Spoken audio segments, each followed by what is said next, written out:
Hi, I'm Marty Nemko. This is another of my short stories from my next book called Dark. Short stories of things that people don't like to talk about. Anyway, this story is called Hopeless.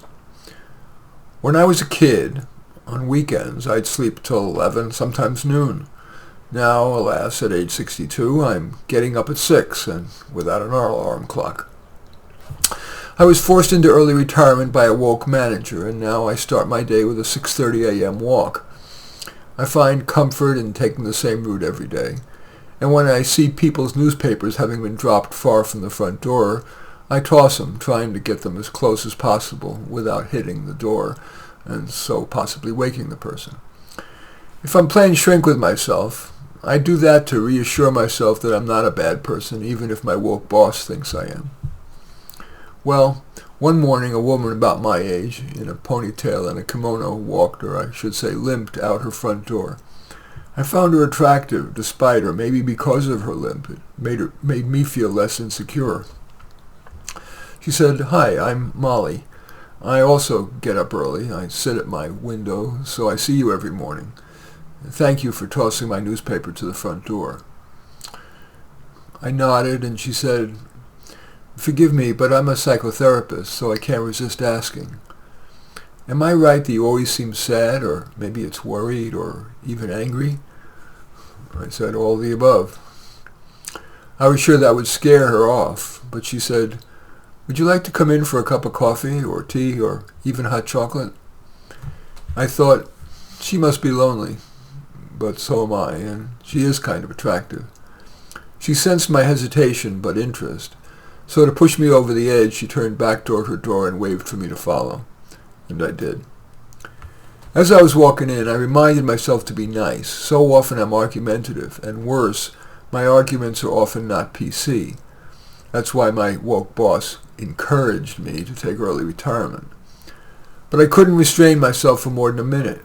I saw that her dining room table was covered with papers, and TurboTax was on her laptop screen. I said, "What a pain. We get so little for all our tax dollars, and worse, they make us take a week or more out of our lives to figure out how much to pay." She said, "Death and taxes, inevitable, so why not just lie back and enjoy it?" I couldn't believe that a woman would invoke that sexist quip. Even I wouldn't say that. I tried again to be conspicuously nice, what the French call politesse. Alas, before long, I was back to my reflexive curmudgeonliness. The city had just ripped up the sidewalk on my street to make it compliant with the Americans with Disabilities Act.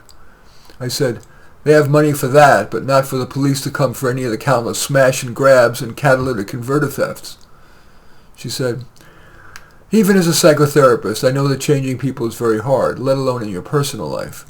But how would you like me to try to get you to see our glasses half full?"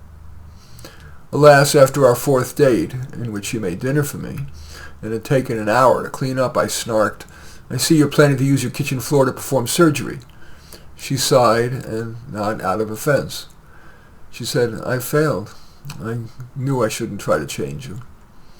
I said, "I'm the one who failed. I always fail with people.